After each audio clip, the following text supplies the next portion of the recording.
anyway, he's one of the mainstays of free-form improvisation in LA, but there's also a long history of it because, I mean, Ornette was from here originally. And, you know, it's just, the thing is that Hollywood is the center of the movie business and the center of TV, so most of the music is commercial. And the way you make money is by playing commercial music. It's just about impossible to make money and be around here. You have to tour. Well, that's true of any kind of avant-garde music. You really have to tour in order to make a living at it anyway, and also survive on your album sales, such that they are. So you have to really believe in it. I myself, I do a lot of other things, you know, besides play what I want. Do you feel comfortable with, because I know that you have also done film soundtracks and TV soundtracks, so how do you feel comfortable with Yeah, I really can enjoy that as well. It's a different thing completely. It's like a whole other world. But one great thing about what I do is I get to write music that for a full orchestra, say, or different groups, and I get to hear it the next day or the next day or something. And so the kind of budgets that we have, like the movie we're just finishing right now is a movie called Twister, and this, you know, that's the kind of money that Frank could never spend. You know, he got a chance to play with the London Symphony on a couple of times, but basically, and we did some recording here with a big group, but basically it's just too expensive for one person to pay for it, whereas a movie can pay for it. So it's a trade-off. The problem is you can't write just whatever you want. You have to write something that fits the picture, and then you have to write something that the director likes. So in a sense, you have to work for the director. That's something Frank could have never done, you know.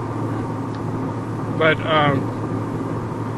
once you get past that, you do actually have there are a lot of great things that you can do, and a lot of adventurous things, especially now with the new technologies, and you know, we've got a lot of great musicians around here so you can hear your music really played very well, and it's all done very fast.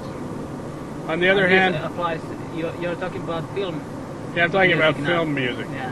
Not really TV so much. More movies. So most movie music isn't too great, but there are some exceptions. And it's as a craft, it's good to be able to do it. It's a different thing because you've got film there.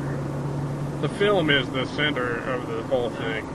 So you've got to balance things out with all the technical aspects of dialogue and everything. But of course, you know, this was very interesting to Frank as well. We never got to do it, but he talked about it a lot of times. He wanted to do it sort of as an improvisation. And Vinny's done films that way. But generally, nowadays, you really have to have it organized beforehand carefully so that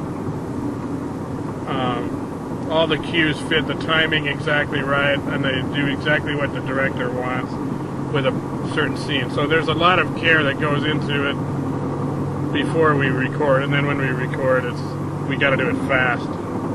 But the musicians are really good. We don't write music that's as difficult as Frank, obviously, because that's too hard. You can't learn it fast enough. Yeah. But we can do pretty hard music. You know, quite hard music, because the musicians are excellent.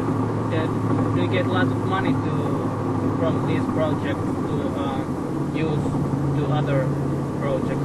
That's true. It is true. I do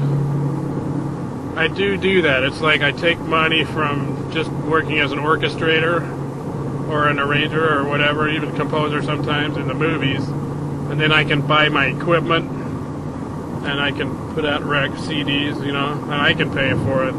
I don't have to worry that they don't make any money, really. I can't survive on the money that we make from, you know, something like Ants Can Count, obviously. Yeah.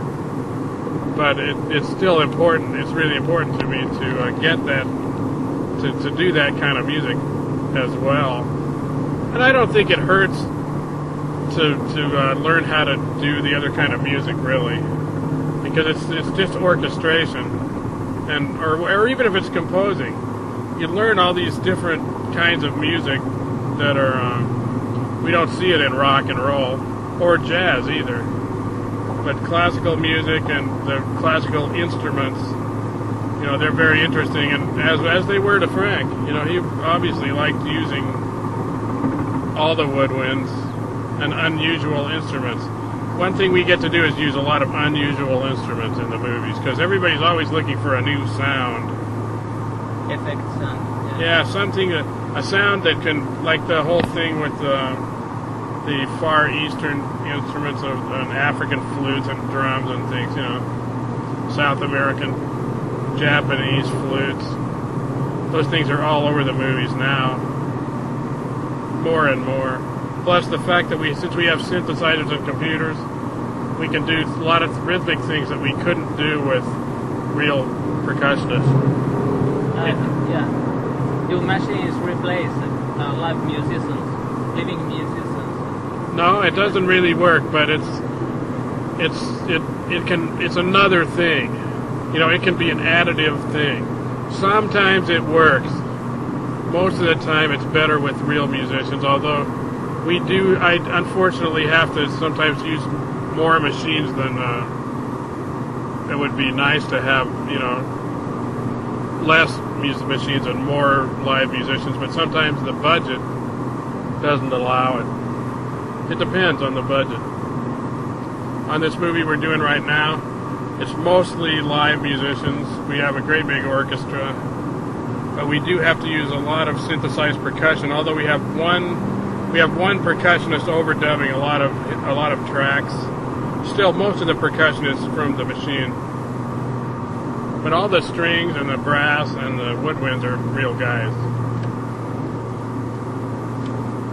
So there are still work for live musicians out there, yeah. Well, the thing is, a guy like Steven Spielberg, he loves live musicians. He's a very important guy for us, oddly enough. You have worked for him, yeah? No, not directly, but indirectly. Indirectly, I have worked for him. I'm working for him now, in fact. But I've never met him yet, although I probably will soon enough. But he liked John Williams, and so he brought the big orchestra back for Star Wars and all the movies he did, the Close Encounters and all that.